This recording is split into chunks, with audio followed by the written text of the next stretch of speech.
Hello students and welcome back to Study Room. So continuing our chapter on light, today we're going to be studying the refraction of light.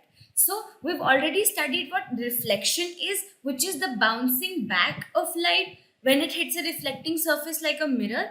So refraction is the phenomenon that occurs when light propagates or passes through a substance or a material. So it gets bent in one direction or the other. So why that happens and how that happens, that all we're going to see. And we're going to relate it to some real life situations that you would have noticed. Okay, very interesting topic. So let's start.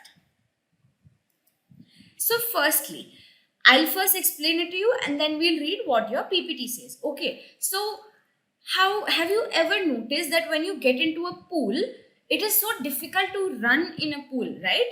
Like if you're running on the ground in air, basically, you're running on the ground and then you jump into the pool and you try to run. Is it easier for you to run in the pool or is it difficult for you to run in the pool? You find it difficult, right? Like if you're trying to catch someone who is in the pool with you, you would take much longer to get to them than you would if you were running on like plain ground, right? Like that only. So what is happening? Did you notice? Like when you're running on ground, like basically in air, compared to that when you're running in water, does your velocity increase or decrease? It decreases, right? So something similar happens with light. Okay, so basically when light is traveling through air, it is traveling at its standard velocity, which is something that you will have to remember. So I'm just telling you the value. We write it as 3 into 10 to power 8 meter per second. That is the speed of light in air, right? But when it enters some other medium, say it enters a medium like water or glass, then it finds difficult to pass through it. Like we find it difficult to run in water. Similarly, speed of light is different in speed of, like we find it difficult to run in water. Similarly, light also finds it difficult to run in water, or light doesn't run per se to propagate through water or pass through water. Okay, so let's read your PPT. It says that light does not travel in the same direction in all media, or we can also say, or with the same speed. Okay, so it does not travel in the same direction or with the same speed in different mediums. So media, what does media mean? These words we are going to be using a lot now. Media or medium. So this medium or media that we say is basically the material or the substance that we are considering light to be passing through. Okay, so if we say that light is passing through air, then our medium is air. If we're saying that light passes through glass, then our medium is glass. If we say light is passing through water, then our medium is water, and so on and so forth. So this is a word that we're going to be using a lot now. So the words material or substance, all of these words are going to be replaced by one word, which is media or medium. Okay. Next line, it says, it appears that when traveling obliquely from one medium to another, the direction of propagation of light in the second medium changes. This phenomenon is known as refraction of light. So now, do you remember what the meaning of this obliquely is? We had done in the case of reflection. You remember one of the special cases that we had took, that if the light is incident obliquely to the principal axis, obliquely means that at any random angle from 0 to 90 degree. Okay, and why do we say from 0 to 90 degree? So let me just explain it to you here. Say this is our medium that we are considering, and in this case if we've taken this to be glass. Okay, this is just, I'm taking just an example to explain it to you. So this is glass, that is our medium, and light is incident at this angle. Say like this. This is our light ray. Now do you remember one thing that doesn't change, either its reflection or refraction, is that we always, what do we remember, what we drew at the point of incidence in the case of mirrors also, to see what is the angle of incidence, what is the angle of reflection, what did we draw? Think back. How do we measure the angle? Is the angle measured here like this. Like, did we measure the angle from the mirror, or where did we measure it from? We measured it from the normal. Remember, these are the things that you can't forget now. Okay, these are things that you have to remember and you will use a lot. Okay, so this we have drawn the normal. I've given the normal, say, a name N. So a normal is a line which is at 90 degrees to a surface. So now we've drawn the normal. So here, what is our angle of incidence? This is our angle of incidence, because we always measure the angles from the normal.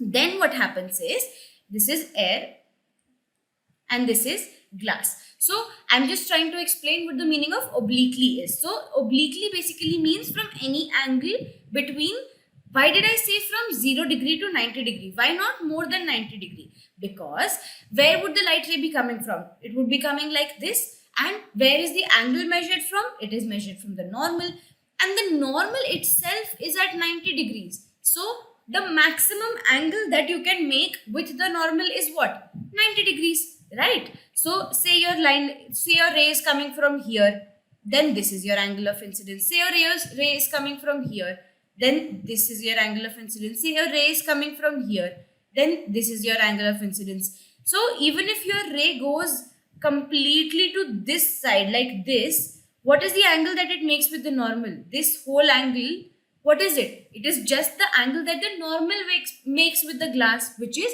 90 degree. So, and what is the minimum angle that it can make? If this is the normal, the minimum angle is 0 degree. So your light would come absolutely on the normal like this, right? So obliquely basically means at any random angle from 0 to 90 degree. And now you know why we're saying only from 0 to 90 degree. Okay. And like that only, when the speed of light decreases, when it goes into a medium, the angle at it which it should be traveling also decreases. I'm just going to explain it to you in 1 second with a figure. Now, look at this. What is happening? So the light is coming like this. This is your incident light ray. They have drawn the normal. I don't want to draw on the figure. I would just draw a figure parallel to it to explain it to you. I don't want to make this figure messy. It is such a beautiful figure. So here, I'm simply going to be drawing the same thing, okay? I'm not going to draw anything different from what is given in your figure. I'm just going to draw it, explaining it to you step by step, okay? So this is your incident ray. All right, agreed. Your incident ray is this. What do we do at this point? We draw a normal. There we go.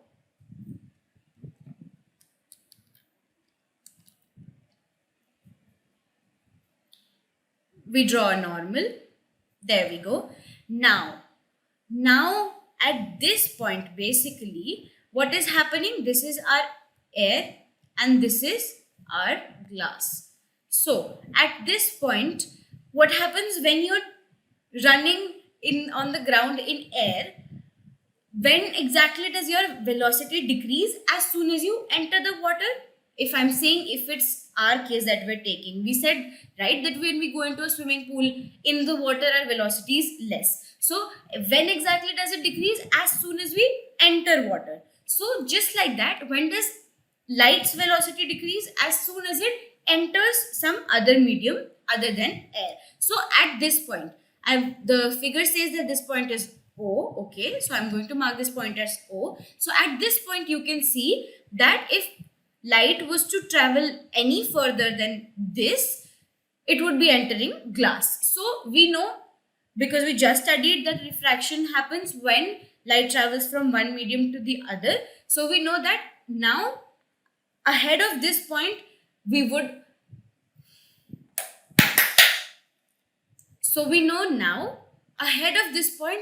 be noticing the phenomenon of refraction. Okay, so now to actually explain it to you, first I will draw the original path of light. Say this glass slab wasn't there. So would any refraction take place? No, right? Refraction only takes place when light moves from one medium to the other, only when the medium is changed. So just for a second, imagine that the glass slab isn't there. So now, because again, whenever we are doing something imaginary or something virtual, remember, we always take a dotted line. So because the glass slab is there in real life and I'm just telling you to imagine, that's why the line I'm going to draw is going to be dotted. So now if the glass slab isn't there, this line would have gone something like this, right? Okay, great. So this is the line, or this is the path that the light ray would have traveled or the light ray would have taken if the glass slab wasn't there. But we know that the glass slab is there. Now, we said that when I had started telling you about the refraction of light, I had said that the light ray gets bent towards one direction or the other. Now, how do we decide which direction does the light ray get bent towards? So, if it is entering glass, consider it is like we are entering water. Our velocity is going to decrease, just like that light's velocity is going to decrease. Now when you become slower, the angle that you would form from a place, if you're like tired, say consider,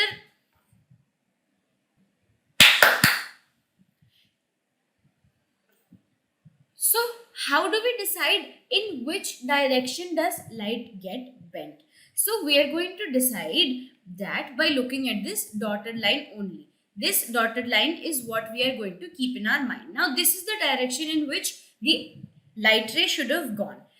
But it entered glass. That's the first thing that happened. And just like I said, when we enter water, we become slower. Our velocity decreases. So just like that, when light enters glass, its velocity decreases. So now think about it. If your velocity decreases, or think about it as if you're like tired, would you cover a larger angle or would you like to cover like a smaller angle because like you already have less velocity, you're tired? Think about it like this, so you would never have to like remember it.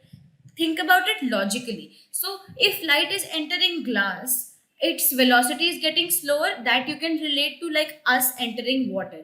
So would light want to cover a larger angle, or would it say ki, okay, now my velocity is decreased, now I would just cover a smaller angle? Which of the two do you think is going to happen when it is going from air to glass? We know that in glass its velocity is going to decrease as compared to air. So smaller angle or bigger angle?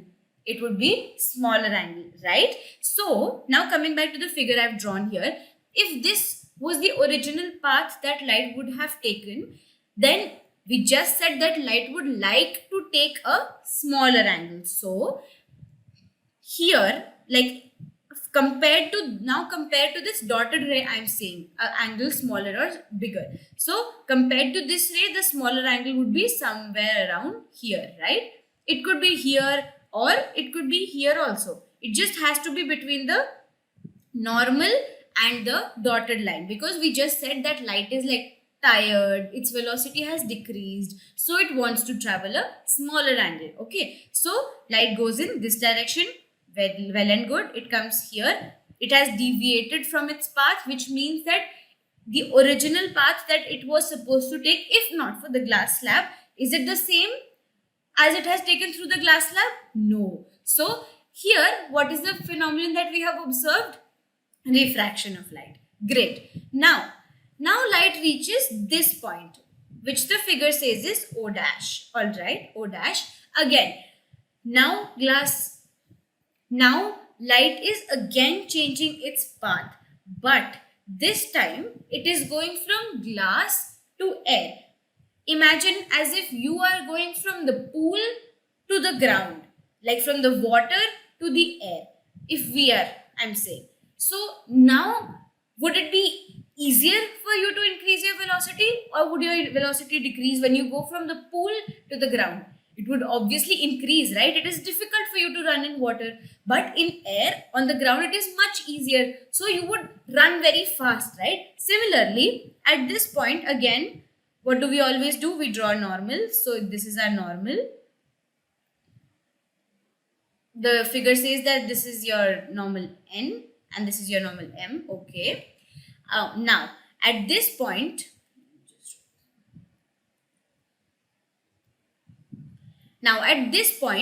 I am again just going to draw a dotted line to show you what would have been the path of light if the light had not been traveling from glass to glass air, if it was just going without any glass or air medium change. So somewhere here I'm going to remove this because we don't actually need this line. Okay, so it would have been somewhere like this, right? This would have been the path if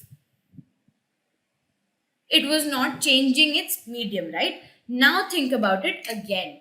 When you are going from glass to air, like when we are going from water to air, your velocity is going to suddenly increase. So do you want to cover a greater angle because you've suddenly gained so much velocity, or you're going to be tired? You're going to be like, no, I'll take a smaller angle. Think about it. Just the opposite of what happened at point O, right? At point O, because light was entering glass, like we enter water, velocity decreases, you get tired, you're like, I'll just cover a smaller angle, I'm happy. But here we're going from glass to air, like when we in a swimming pool go from water outside of the water, right? We go from water to air, so our velocity increases, we can run fast, so we want to cover a larger angle, like light would want to cover a larger angle this time, right? So you should think about it like this, so you would never have to remember, oh, does it like go cover a smaller angle when it enters from glass to air, bigger angle. So you don't have to think like that if you think about it like this. Okay, so now if this was the original path it was going to take, now it would want to take a larger angle, right? So it would go like this, somewhat like this. So I'm just going to remove this line. This is just for your reference. So if at all you want to draw it, you should draw it with a light, like you should not like make a dark line, you should just make a light line so that you can know, okay, this is our reference line, and from this reference line we are going to see that we are going to again think back to, okay, is the velocity of light going to decrease? Like, is it going from air to glass? It is obviously going to decrease, then obviously it would take a smaller angle. But if it is going to increase, it would take a larger angle. So this is the final light ray that emerges. So can you see this dotted line that we had drawn was the original path of the light that was coming from here, this incident ray right here. This was the original path that it would have traveled if the glass slab wasn't there. But because the glass slab was there and refraction takes place two times, where all does refraction take place? At point O, when light is going from air to glass, and second at point O dash, when light is going from glass to air. So the final ray that emerges is this ray, which is just parallel to the original path of the ray, this dotted line. Can you see this ray that we have drawn is parallel to this dotted line? Okay, so that is also something that just happens when a light ray passes through a glass slab. Okay, so look here in your PPT, it says that refraction is due to the change in the speed of light as it enters one transparent medium to another. So just like I said, like when we enter into the pool, that is when we go from air to water. Similarly, when light goes from air to glass, or light could also be going from air to water, light could be coming to the pool with us, right? So when anything goes from air to a medium like glass, its velocity decreases, like we can't travel fast in water, so it wants to travel a smaller angle. But when it goes from a medium in which it is difficult to travel like glass or water to a medium in which it can travel fast like air, then it wants to cover a bigger angle, right? So some technical things that we say is, like at this point, when light travels from air to glass, what is happening? Can you see?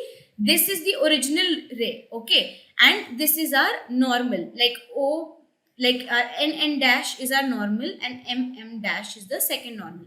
So can you see here, compared to ON, this dotted line was the original path. So did the ray that actually travels go towards the normal, or did it go away from the normal?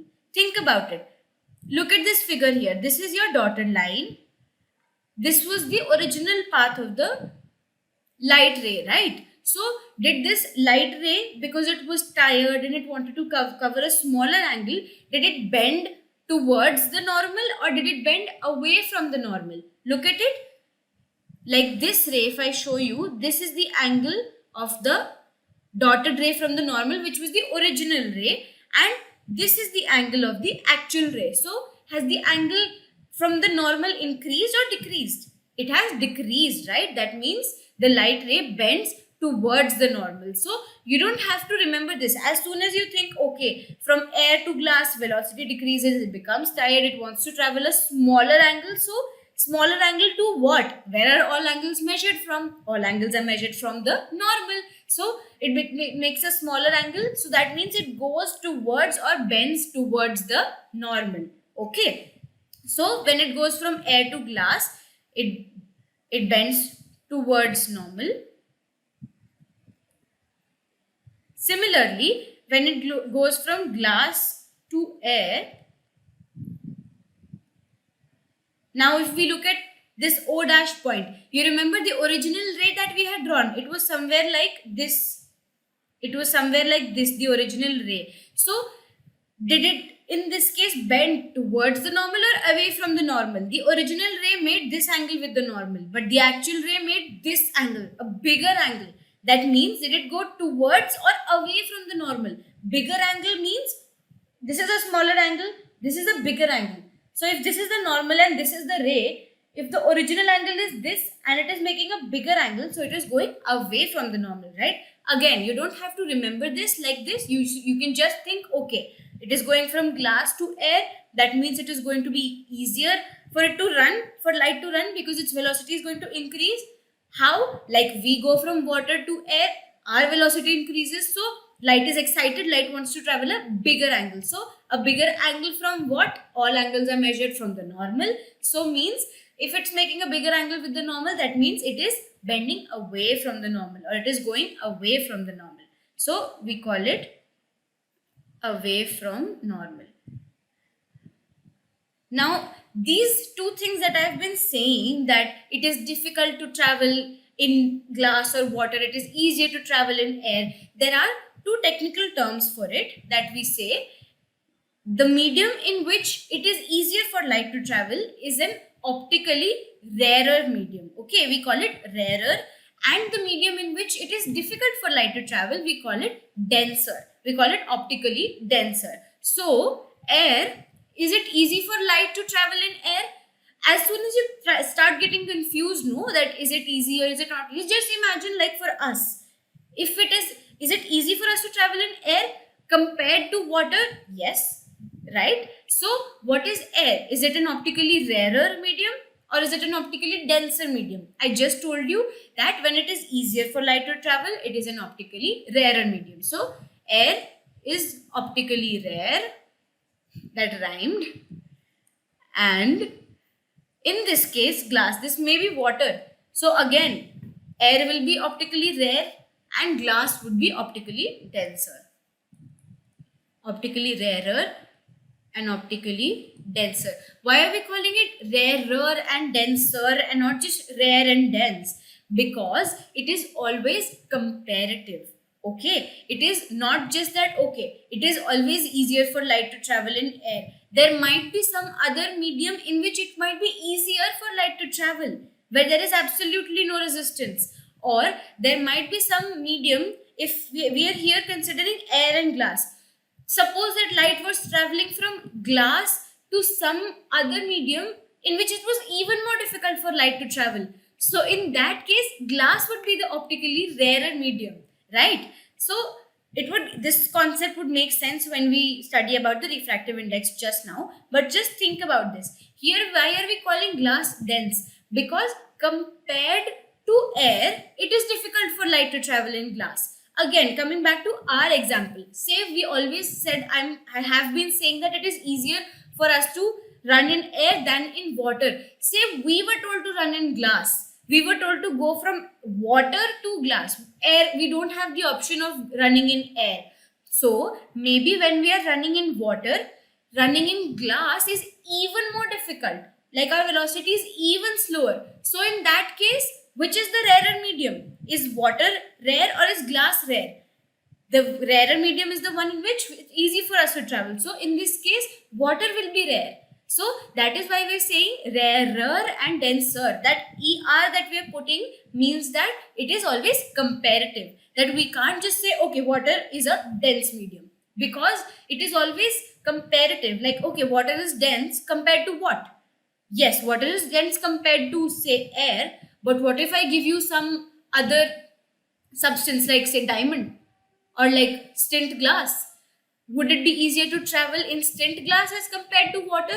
No. Why? We would just see that. Why? So, this is something that would make sense even more when we go. But I need you to know that that is why we always write rarer and denser. This ER is very important because it shows that we are not just saying that this medium is always rare or this medium is always dense.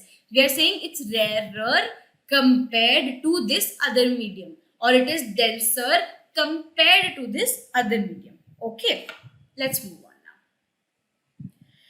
Now, why does the coin appear to be raised? So, what happens when you should look at this? When you put a coin in a bowl or in, say, your bucket, you fill the bucket halfway and you put a coin at the bottom, it would actually look like the coin is not all the way at the bottom. It would look like the coin is somewhere near the middle of the water. Why does it look like it? I'll just tell you. So, whenever we have to solve problems like this, we always draw the ray diagram. Okay, so this ray diagram is not very easy to understand. So, I'm just going to draw an easier one for you. I'm going to draw the same thing, but I'll show you the rays properly so it would make more sense to you. Okay, say this is the water level. We can take it a little more. Say this is the water level in your bucket and your coin is lying here at the bottom, right? So what happens? Say these two light rays, they go from here, they reach this water level. Now, if we have to see where these light rays go after refraction, now why does refraction happen? As soon as you see that the medium is being changed in which the light is traveling, you would automatically say, okay, refraction is going to take place here. So here at these 2 points, these 1 and this 2 points, you can see that light would be traveling from water to air. So obviously refraction is going to take place. So here we draw two normals. At each point that we want to see the refraction, we draw the normals. So where would these rays be traveling? Originally, it would go somewhere like this. I'm drawing it dotted so that we know, like this would have been their original path. Again, what happens? From water to air. So compared to air, compared to water, it is easier for light to travel in air like it is for us. So what is air? Is air optically rarer compared to water or is it optically denser? It is easier to travel in air, so it is optically rarer compared to water. Okay, so what happens? Because it is light is going from water to air, so its velocity is going to increase. So it's going to be like, okay, I'm going to travel a bigger angle. So is it going to bend towards the normal or is it going to bend away from the normal? Just using the concept that we have studied, it is going to bend away from the normal, right? So if this was the original path that it was traveling, it would go even more away from the normal. If this was the angle it was originally making, it will make a bigger angle like this. Okay, so this is our normal. Similarly, this ray also, it goes away from the normal, so it goes like this, and our eye is somewhere around here, like we are looking at it from here. This is our eye. Okay, so now what happens? Our eye is going to see where the rays meet, right? I forgot to draw arrows. Never forget to draw arrows on ray diagrams. Okay, so can you see any point where these rays are meeting here? No, right? And whenever we want to see an image formation, this we studied in case of mirrors also. Whenever you want to see the image form, you always have to have the meeting point of two arrows. And if the arrows don't seem to meet in real life, what do? We make them meet virtually, right? What do? We retrace them like we did in the mirror case also. So if we retrace it, this ray we retrace it, it goes somewhere here. This ray we retrace it, it goes somewhere here. So what happens? These two rays meet somewhere around here. So where is the image formed? Is the image formed here where the original coin is? No, the image is formed here. So what is happening? The coin basically seems to be raised. It basically seems to be at a more height from the bottom than it actually is. So now you have an explanation why that happens. So it just says coin appears to be slightly raised above its actual position because of refraction of light. Another example that I'm going to give you that you all must have seen is the swimming pool. Have you ever just stood at one end and looked at the bottom of the swimming pool or the floor of the swimming pool? Doesn't it look like the swimming pool is not that deep? But actually, when you get into the water, you get to know, oh, it was much deeper than you thought. Has this ever happened to you? Why does that happen? It's the same phenomenon. Isn't physics all around you? Isn't this so fun? Like so many things that you had been noticing, you didn't even know were these phenomena that we will study about and are studying about. So I'm just going to write it here that the raised floor of the pool is also because of the refraction of light. So you have another example for the refraction of light. Okay, moving on. So these are the two laws of refraction of light. Okay, so the first law says that the incident ray, the refracted ray, and the normal to the interface of the true transparent media at the point of incidence all lie in the same plane. Again, to say it out loud, it looks like a very big sentence, but if you think about it, it is almost the same as the reflection laws. What did we say in case of reflection? We said incident ray, reflected ray, and normal at the point of incidence. We know why we said that. So similarly, we say here the incident ray, that's one. The refracted ray, because here the phenomenon is refraction. So we don't call it reflected ray. Obviously, we say refracted ray. And the normal, here the same thing is, we are saying the point at the point of incidence. That's the same thing. But here the normal is not just because of one mirror. It is because of two mediums, right? Either from air to glass or air to water, glass to air, water to air. So it is at the point of the interface. Interface basically means the meeting point of two media. If this is water and here is where air starts, so this line that separates air and water is the interface. That is it. There is no big hotshot terms for this. This is just a simple term that we use regularly for defining our formulas. Okay, so it says that the incident ray, that's the first thing. Refracted ray, that's the second thing.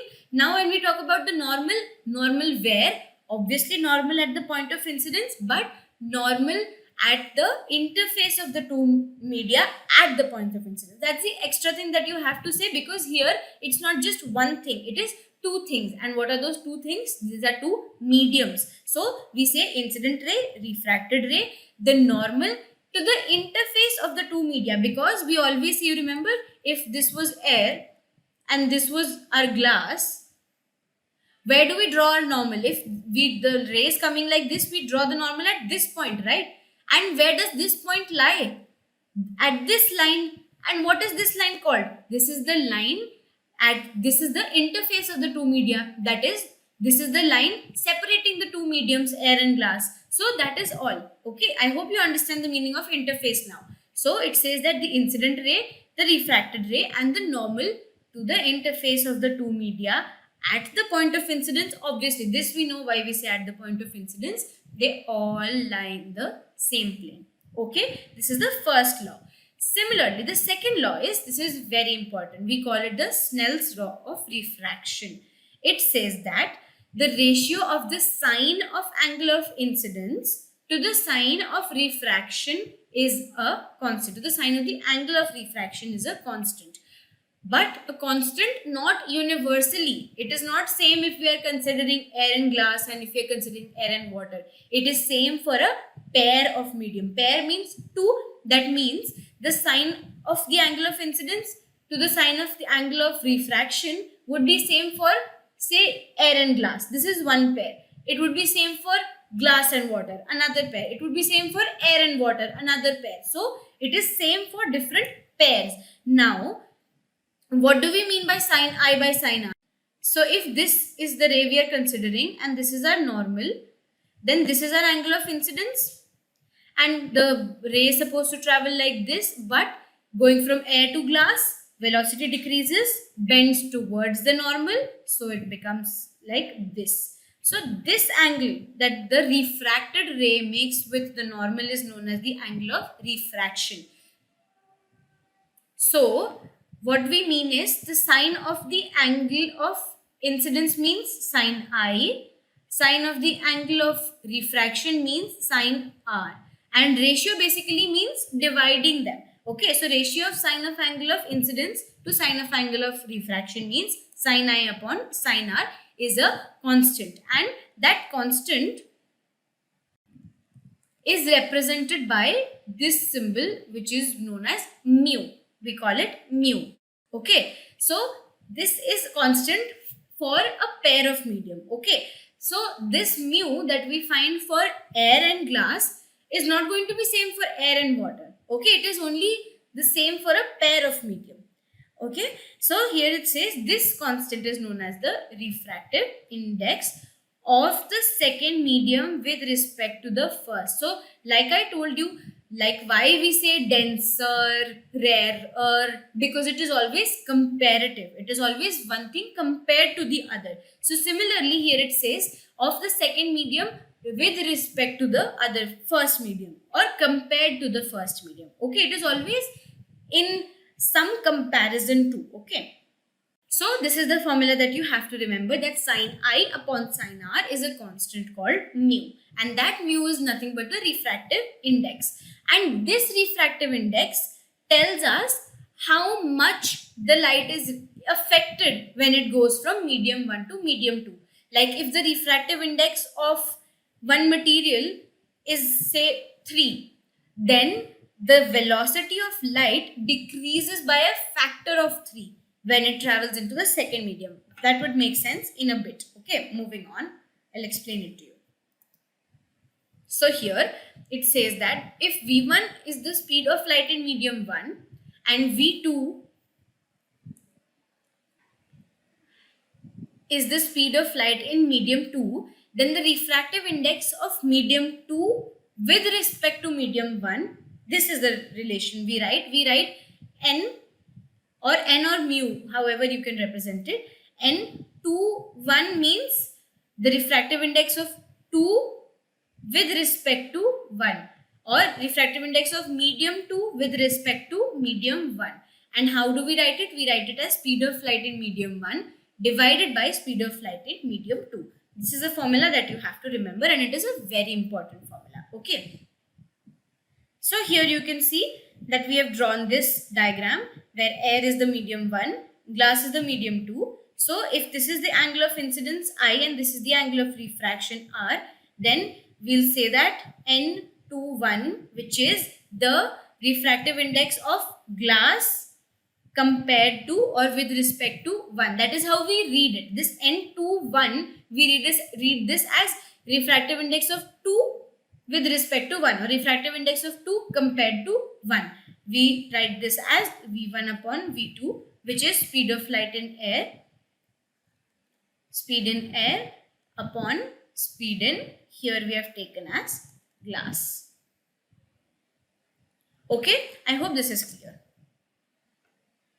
Now, this is also a very important relation that you will be using for a lot of numericals. Okay, so this relation says that if medium 1 is vacuum or air, then the refractive index of medium 2 is considered with respect to vacuum, and this is known as the absolute refractive index. This just means that if light is traveling from air or vacuum to glass, then when we calculate the refractive index of glass, we call it the absolute refractive index. Okay, it is not the absolute refractive index if light is traveling from water to glass. Okay, only when medium 1 is either air or vacuum, we call it absolute refractive index, because refractive index, we said that it is fixed for only a pair, right? So when it is air and glass, then the refractive index of glass that we calculate is known as the absolute refractive index. But if we calculate the refractive index of glass when it is water and glass, it would be the refractive index of glass, but it would be different from the refractive index in case of air and glass, and it would not be called absolute refractive index. Okay. Now, this is a very important relation. If c is the speed of light in air and v is the speed of light in a medium, then the refractive index m, this n that we are representing is the mu that I said. You can represent it in either way you want. Okay, in different books it is given different notation. This is given by the speed of light in air c upon speed of light in medium v. Okay, another relation that you will be using a lot, and it is very important for you to remember. So you can write this as C equal to NV. Okay? Okay, moving on. So we said optically denser and optically rarer. I've already told you that the ability of a medium to refract light is expressed in its optical density. So I hope you remember that we talked about mass density, like we said that the density of oil is less than density of air or density of water, right? Sorry. So I hope you remember that we talked about mass density when we said that why does oil float on top of water? That's because the density of oil is less than the density of water. So that density we were talking about was mass density. But in this case, the density that we're talking about is optical density. Okay. And the refractive index, now you know what the refractive index means. It is nothing but that ratio, right? So that refractive index tells us how much a medium can refract light. So if the refractive index of one medium is more as compared to the other medium, that means it is going to refract light even more. What does it mean when we say refract light even more? That means that when the light enters into the medium with a higher refractive index, its velocity is going to decrease even more. That means it is going to go even closer to the normal.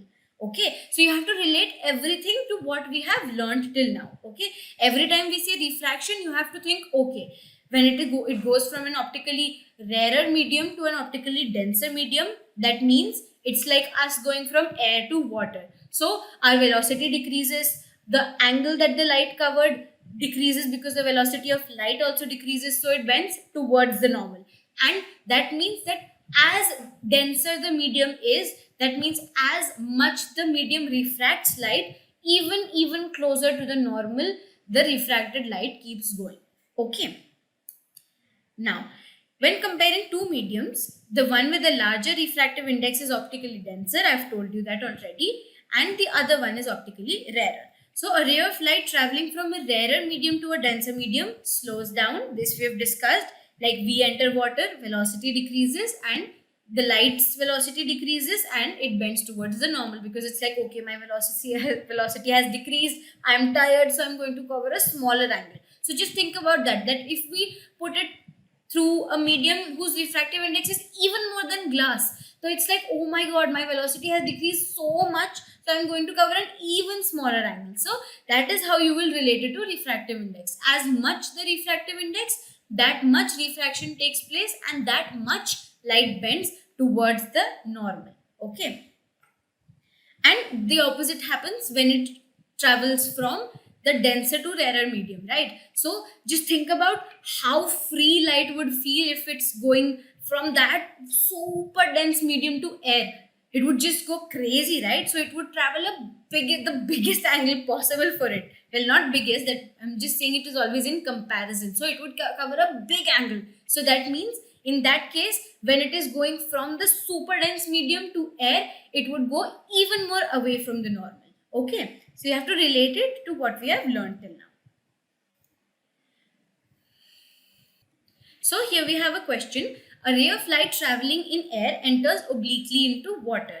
Does the light ray bend towards the normal or away from the normal? Why? So for this, I'm going to show you a table. So if you look at this table, it gives you the refractive index of a lot of material. So you need not remember it. This is just for reference. So you should just have an idea that air or vacuum has the least refractive index and diamond has the most. Okay. So here you can see that now you don't actually need to remember the values, but because it says from air to water, so you automatically know, okay, air has the least refractive index, so it is the optically rarest in this table that is given to us. So water, where is water? Water is somewhere around here. So it is 1.33. So you can see that when it goes from air to water, it is going from an optically rarer to an optically denser medium, right? So what happens? Is its velocity going to decrease or is it going to increase? Think about it. From a rarer to a denser medium. From a rarer means it can freely run. Denser means that its velocity is going to decrease. It is going to be restricted. So is it going to bend towards the normal or away from the normal?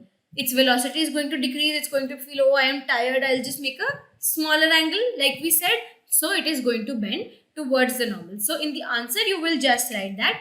You don't need to quote the values in the actual answer because you won't have the table. So you'll just remember, you'll just say that because water is an optically denser medium as compared to air, or the refractive index of water is more than air. So we know that when light enters from air to water, its velocity is going to decrease.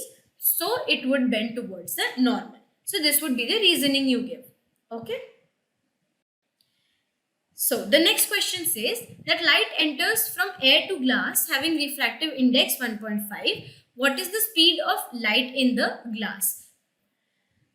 So it says that what is the speed of light in glass? The speed of light in vacuum is 3 into, this is not 108, this is actually 3 into 10 to the power 8 meter per second. So you remember the relation that we were given, N is equal to C by V. You remember this?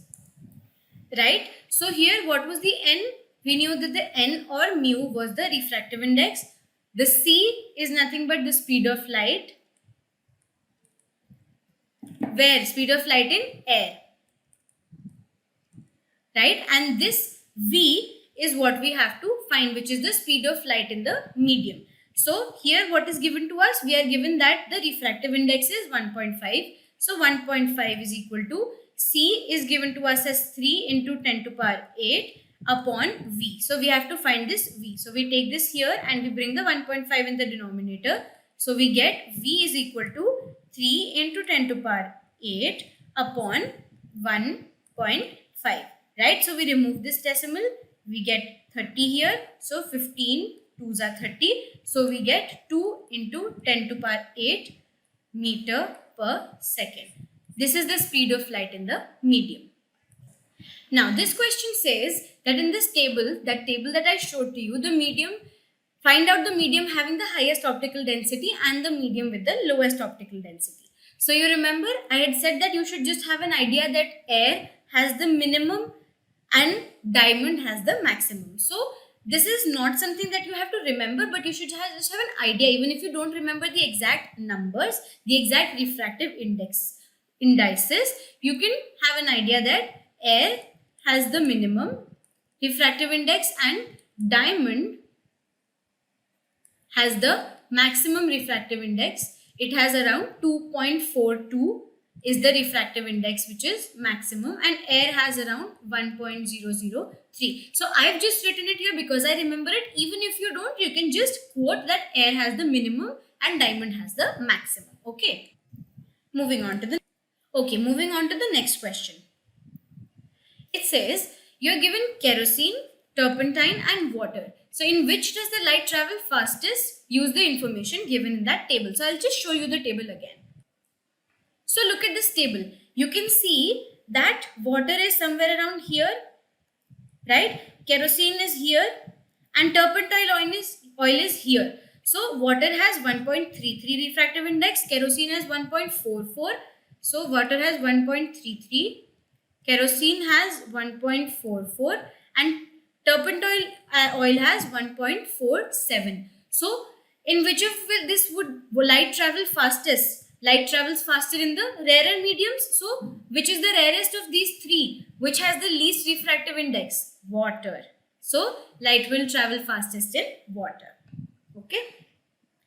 Now the next question says that refractive index of diamond is 2.42. What is the meaning of this? So as I told you that the refractive index just tells how much does the speed of light decrease when it enters a medium. So we can just say that this sentence saying that diamond has a refractive index of 2.42 means that the speed of light decreases by a factor of 2.42 when it enters diamond. Okay, that is how much it is decreased when it enters diamond, which has refractive index of 2.42. Okay, so students, in this video we saw what is refraction of light, and we saw how refraction of light takes place and when does refraction of light takes place, in which direction does light bend. We saw the laws of refraction and we solved a few questions. Okay, so go over this topic, solve a few more questions, and next time we would study lens and how refraction takes place through lens. Okay, I hope you enjoyed this lecture, students. Thank you and take care.